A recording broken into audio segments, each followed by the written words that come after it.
बावळाट गावात गेले 5 दिवस लाईट नसल्याने संतप्त ग्रामस्थांनी सावंतवाडी वीज वितरण कार्यालय गाठून उपअभियंता शैलेश राक्षे यांना जाब विचारलाय.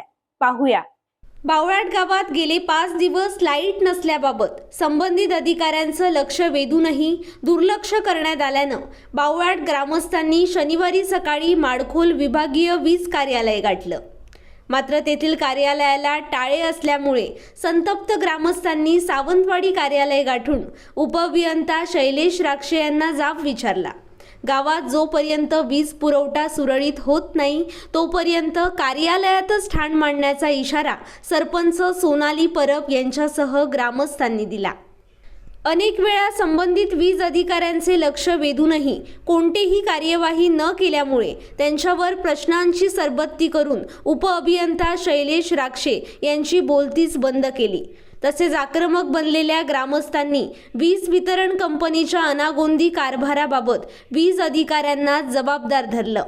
अखेर गावात वीज पुरवठा सुरळीत करण्याबाबत तात्काळ कार्यवाही झाल्यानं तसेच सायंकाळी वीज पुरवठा सुरळीत करण्याची ग्वाही उपअभियंता शैलेश राक्षे यांनी दिल्यानंतर ग्रामस्थांचं समाधान झालं.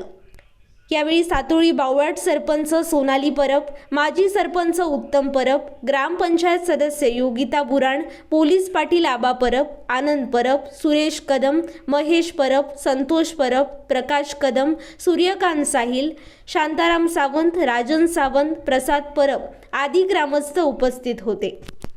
आमच्या बाजूला विहीर नाहीये, आमची लहान मुलं आहेत, शहरात लाईट आहे, मग गावात लाईट नाहीये.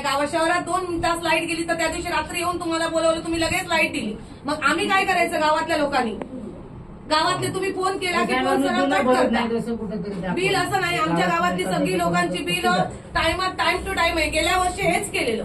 जर आता तुम्ही मे महिन्यात हे करताय, मग पावसामध्ये जून जुलैला काय करणार आहात? मग तेव्हा तुम्ही काय केलात? म्हणजे आता एवढे महिने असतात तेव्हा तुम्ही ती कामं व्यवस्थित का केली नाही?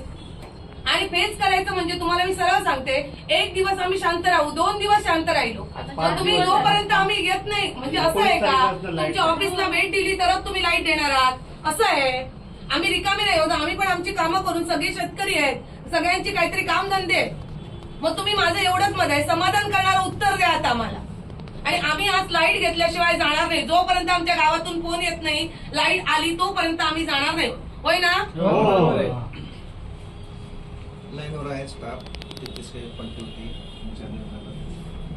साहेब 4 वर्ष आहे. 33 केवीचा आम्ही ऐकतोय. 33 केवी फॉल्ट आहे. 33 2 कोटी 21 लाखाचा प्रॉब्लेम झालाय असं पण ऐकतोय आम्ही ग्रुपवर. ते काय म्हणजे आम्हाला ते एकच उत्तर काय ऐकवतात? 33 केवी कायमच फॉल्ट आहे म्हणून कसं काय सांगता तुम्ही? तुम्ही काम करता बसले का मग एवढी वर्ष? वादळवाऱ्यात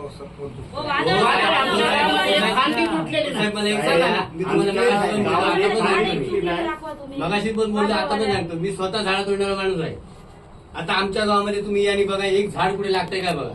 मग शेजारच्या गावामध्ये लाईट येते आणि आमच्या गावात काय येत नाही? लाईट येते इकडे वादळ. आमची बिलं थकीत आहेत तसं आम्हाला नमूद कर.